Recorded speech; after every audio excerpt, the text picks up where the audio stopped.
And now, early in June, when it had cut through the orbit of Jupiter and was approaching that of Mars, fear was growing. The visitor was a menace.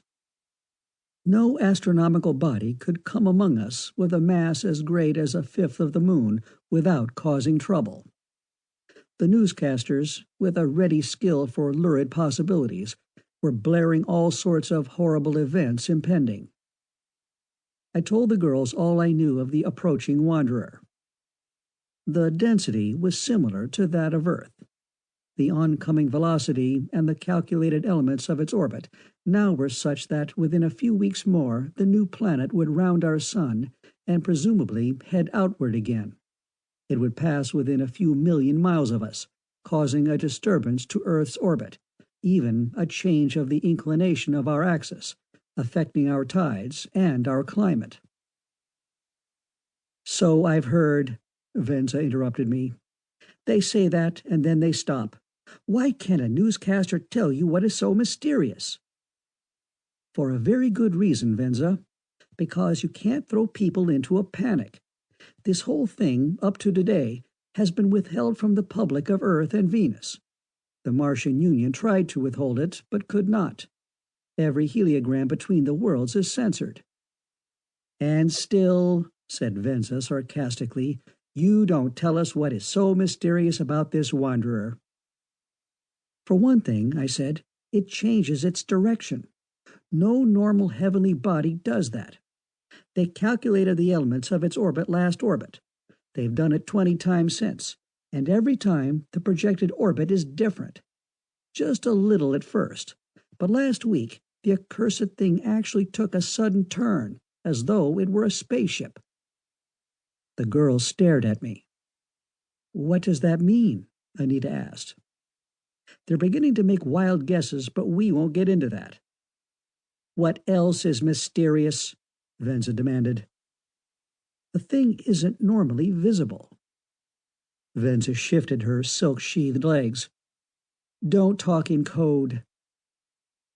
"Not normally visible," I repeated. "A world 1/5 as large as the moon could be seen plainly by our scopes when well beyond Pluto.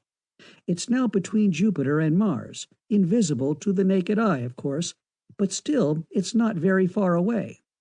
I've been out there myself. With instruments, we ought to be able to see its surface, see whether it has land and water, inhabitants perhaps. You should be able to distinguish an object on its surface as large as a city, but you can't." "Why not?" asked Anita. "Are the clouds too thick? What causes it?" "They don't even know that," I retorted. "There is something abnormal about the light waves coming from it. Not exactly blurred, but a distortion, a fading. It's some abnormality of the light waves." A swift rapping on our door grid interrupted me, and Snap Dean burst in. "Hola-lo, everybody! Is it a conference? You look so solemn." He dashed across the room, kissed Vincet, pretended that he was about to kiss Anita, and winked at me. He was a dynamic little fellow, small, wiry, red-headed, and freckle-faced, and had been the radio-helio operator of the ill-fated Planetara. He was a perfect match for Vincet, for all the millions of miles that separated their native lands. Vincet, too, was small and slim, her manner as readily jocular as his. "And where have you been?" Vincet demanded. "Me? My private life is my own so far. We're not married yet, since you insist on us going to Grebar for the ceremony." "Do stop it," protested Anita.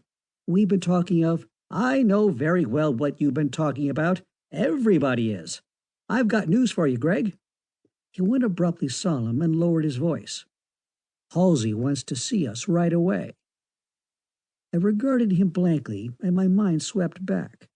No more than a few short weeks ago, Detective Colonel Halsey of Divisional Headquarters here in Greater New York had sent for us, and we had been precipitated into the Grantline affair.